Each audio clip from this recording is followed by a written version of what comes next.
Hello friend, আমি আসলে কথা বলতে চাচ্ছি যে সাধারণ হজমের সমস্যা যাদের আছে, সাধারণ সমস্যা হচ্ছে কি, যারা প্রতিনিয়ত গ্যাসের ওষুধ খায়। ঠিক আছে, আমি তো আসলে গ্যাসের ওষুধ বিভিন্ন মেডিকেল পিলের এগেনস্টে কথা বলতে ভালোবাসি এবং আমি ইচ্ছা আছে যে এদের বিরুদ্ধে কথা বলার। আসলে এটা ইম্পর্টেন্ট কারণ আছে কি, যে একটা মানুষের না সুস্থ থাকাটা খুব গুরুত্বপূর্ণ। ঠিক আছে, একটা মানুষের সুস্থ থাকাটা খুব গুরুত্বপূর্ণ, বিশেষ করে স্টোমাক্সটা বেশি গুরুত্বপূর্ণ, কারণ স্টোমাক্স থেকেই আমাদের আমাদের পেট থেকে বিভিন্ন সমস্যা, আমাদের 95% সমস্যা পেট থেকে আসে। That's why I am going to talk about simple জিনিস। যারা প্রতিনিয়ত গ্যাসের ওষুধ খান, অনেক সমস্যা না, সাধারণ সমস্যা যারা সাফারিং করেন। ঠিক আছে, অনেক সমস্যা মানে হচ্ছে যে অ্যাংজাইটি, ডিপ্রেশনে চলে যায়, বিভিন্ন রকমের সমস্যা আছে, সে বিষয়ে নিয়ে বলছি না। যারা সিম্পল সমস্যা সাফারিং করতেছেন, গ্যাসের সমস্যা, এটা প্রাকৃতিকভাবে কীভাবে এটা নিরাময় করবেন, এর থেকে কিভাবে উঠে আসবেন। ঠিক আছে, এই সমস্যা আসে হচ্ছে খাবার থেকে, কারণ আমরা সঠিক খাবার খাই না। এই বিষয়ে তো আমি বলেছি আগে, আরও অনেক বলবো। এখন আমাদের হজম করতে আসে দুটো জিনিস লাগে, এক হচ্ছে হাইড্রোক্লোরাইড অ্যাসিড, আর হচ্ছে এনজাইম। এখন আপনি যখন খাবার খাবেন, তার কমপক্ষে 45 মিনিট আগে হাইড্রোক্লোরাইড অ্যাসিড আপনি শরীরে মানে খাবেন। হাইড্রোক্লোরাইড অ্যাসিড কিসের ভিতর পাওয়া যায়, সেটা হচ্ছে খাবারের মাধ্যমে আপনাকে সাপ্লাই দিতে হবে। সেটা হচ্ছে হাইড্রোক্লোরাইড অ্যাসিড পাবেন আপনি আপেল সাইডার ভিনেগারের ভিতর। ঠিক আছে, আপেল সাইডার ভিনেগারের ভিতর আপনি এই হাইড্রোক্লোরাইড অ্যাসিড পাবেন। এটা যদি আপনি ওই অ্যাসিডটা খাবারের আগে খান, তাহলে হচ্ছে যে আপনার পেটে অ্যাসিডিক এনভায়রনমেন্ট তৈরি হবে, তখন হচ্ছে যে আপনার ওই খাবারটা হজম করতে আপনার স্টোমাকের সুবিধা হবে। এই জন্য আপেল সাইডার ভিনেগার খাবেন হচ্ছে যে আপনার খাবার আধা ঘন্টা আগে, অথবা অথবা সাধারণ লেবু যে পাওয়া যায়, ওর ভিতরে হাইড্রোক্লোরাইড অ্যাসিড থাকে। এবং এই আপেল সাইডার ভিনেগারের ভিতর যে খালি হাইড্রোক্লোরাইড অ্যাসিড থাকে তা না, ওর ভিতরে আরও অনেক জিনিস থাকে, সেটা নিয়ে আমি কথা বলতে চাচ্ছি না। যদি আপনারা জানতে চান যে আপেল সাইডার ভিনেগারের ভিতর কী কী থাকে, একটু প্রশ্ন করলে আমি উত্তর দেওয়ার চেষ্টা করব। ঠিক আছে, আমার খালি প্রশ্ন করবেন। হাইড্রোক্লোরাইড অ্যাসিড খাবেন, আপেল সাইডার ভিনেগার খেতে পারেন, অথবা লেবু খেতে পারেন খাবারের আধা ঘন্টা আগে। কী দিয়ে খাবেন, আপনি ওর ভিতর কিছু বেকিং সোডা দেবেন, সাধারণ বেকিং সোডা, ভালো মানের বেকিং সোডা আপনি কিনতে পারেন। সেই বেকিং সোডা দিয়ে আপনি এগুলো খাবেন। ঠিক আছে, বেকিং সোডাটা ভেরি ইম্পর্ট্যান্ট। ওটা যদি আসলে দুই ধরনের বেকিং সোডা পাওয়া যায়। একটা হচ্ছে যে ওটা স্টোমাকের জন্য ভালো না, কারণ আপনার পেটের ভিতর যে আপনি খারাপ জিনিস তো আসলে কেউ দিতে চায় না।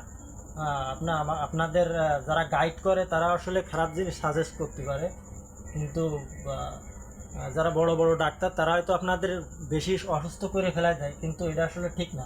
এখন আপনি আপেল সাইডার ভিনেগার আর হচ্ছে যে অথবা লেবু, দুটো, একদিন আপেল সাইডার ভিনেগার আর একদিন লেবু খালি, ওইটা বেটার। আর যদি আপেল সাইডার ভিনেগার আপনি না গোছাতে পারেন, তাহলে আপনি লেবু খাবেন। আপেল সাইডার ভিনেগার হলে বেশি ভালো, লেবু ভালো, কিন্তু একদিন আপেল সাইডার ভিনেগার আর একদিন লেবু, এইভাবে খাবেন। আধা ঘন্টা খাবারের আগে সামান্য পরিমাণ পানির ভিতর দিয়ে খাবেন, কারণ যদি আপনি খাবারের আগে বেশি পানির সাথে আপেল সাইডার ভিনেগার খান, তাহলে হচ্ছে যে আপনার পেটে সমস্যা হবে। কারণ কি, খাবারের আগে পানি খাওয়া ঠিক না। অন্তত আধা ঘন্টা আগে বা আধা ঘন্টা পরে আপেল সাইডার ভিনেগার খাবেন। আপনি খাবারের আধা ঘন্টা আগে অল্প পানির ভিতরে, কুসুম গরম পানির ভিতরে আপেল সাইডার ভিনেগার দেবেন, দিয়ে আপনি খাবারের সাথে খাবেন। আর কি খাবেন, খাবারের আধা ঘন্টা আগে এনজাইম খাবেন। এনজাইম পৃথিবীর বুকে সব থেকে, ঠিক আছে, সব থেকে এনজাইম বেশি পাওয়া যাচ্ছে পাপায়া লিপসের ভিতরে সবচেয়ে এনজাইম বেশি পাওয়া যায়। ঠিক আছে, এই পাপায়া লিপস আপনি খাবেন, খালি আপনার বডি এই দুটো জিনিস পাবে। হজম করতে মূলত এই দুটো জিনিসই বেশি কাজ করে, আপেল সাইডার ভিনেগার আর এনজাইম। ঠিক আছে, খাবারের মাধ্যমে তো আমাদের এনজাইম যাওয়ার কথা ছিল, কিন্তু খাবারের ভিতর, কাঁচা খাবারের ভিতরে এনজাইম, হাইড্রোক্লোরাইড অ্যাসিড থাকে, কিন্তু আমরা তো দিই না। আমরা তো আসলে খাবার পাক করে খাইতে পছন্দ করি, ভুনা টুনা করে। ঠিক আছে, যখন আপনি পাক করে খান, এনজাইম থাকে না, এনজাইম অধিক হিটে নষ্ট হয়ে যায়। হাইড্রোক্লোরাইড অ্যাসিড থাকে না, তখন ওটা নষ্ট হয়ে যায়। ঠিক আছে, এখন আপনি খাবারের আধা ঘন্টা আগে hydrochloride acid, apple cider vinegar বা লেবু, সাথে পাপায়া লিপস খাবেন। গ্যাসের ওষুধ খাবেন না, এটা আপনার ব্যাপার। আমি আপনাকে সাজেশন দিচ্ছি যে কি খাবেন সাধারণ সমস্যা হলে। আর অধিক সমস্যার জন্য আলাদা টপিক। এই সাধারণ সমস্যার টিপস আপনাকে দিচ্ছি আমি। এই দুটো খাবেন। আর হচ্ছে যে আপনি খাবারটাকে চিবাবেন, কারণ আমরা তো বাংলাদেশের মানুষ, এশিয়ার মানুষ আছে কার্বোহাইড্রেটের ডিপেন্ডেন্ট, মানে এরা আছে সাদা ভাত সাদা রুটির উপরে ডিপেন্ডেন্ট। আর কার্বোহাইড্রেট সবসময় মুখে হজম আছে মুখ থেকে। আপনি কতক্ষণ মুখে চিবান এর উপর ডিপেন্ড করবে যে কতটুকু আপনার হজম হবে। ঠিক আছে, আমরা তো আসলে আশের মতো খাই আর গেলি, এটা আসলে ঠিক না। আশের মতো আছে গালের ভিতর দিই আর 2-3 চাবাই গিলে ফেলাই দিই, এটা আসলে ঠিক না। 40 বা চাবান চিবিয়ে চিবিয়ে চিবিয়ে মুখের লালার সাথে মিক্সড করে এটা খাবেন, এবং খাবার সাথে পানি খাবেন না। ইমার্জেন্সি হয়তো আপনার গলায় ভাত আটকে যায়, এজন্য আপনি খাতে পারেন। কিন্তু যদি এমনি সাধারণভাবে পেট ভরে পানি খান, তাহলে খাবারের সাথে যে অ্যাসিড পেটের ভিতর আসে ওইটা আসলে ঠান্ডা হয়ে যায়। এই জন্য খাবারের সাথে পানি খাওয়া ঠিক না। ইমার্জেন্সির জন্য যদি খাওয়া লাগে ভাত টাত গলায় আটকে গেলি, এজন্যই খাবেন, কিন্তু অধিক পরিমাণ খাবেন না। খাবারের সাথে পানি খাবেন না, এবং এই দুটো জিনিস খাবারের আধা ঘন্টা আগে খাবেন। খাবারের সাথে পানি খাবেন না, আর খাবারটাকে চিবিয়ে চিবিয়ে চিবিয়ে মুখে লালার সাথে মিক্স করে ফেলবে, কারণ কার্বোহাইড্রেট হজম হয় মুখে কতটুকু রাখতেছেন। ঠিক আছে, আপনার প্রোটিন হজম হয় হচ্ছে স্মল ইন্টেস্টাইনে, আর ফ্যাট হজম হয় হচ্ছে যে আপনার স্টোমাকে। এই বিষয়টা আপনার ভাবা লাগবে।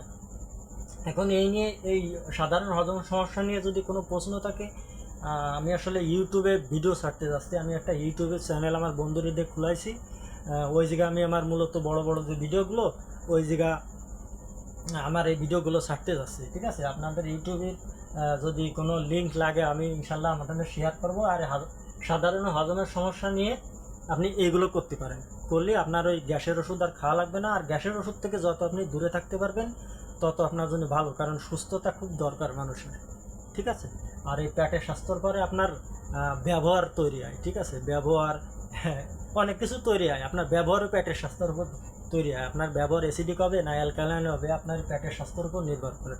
সো ওইদিকে আমি যাচ্ছি না, যে সাধারণ সমস্যার জন্যই এই কটা জিনিস আপনি মেনে চললে ইনশাল্লাহ আপনার গ্যাসের ওষুধ খাওয়া লাগবে না। ঠিক আছে, আপনি হজম ভালো করতে পারবেন।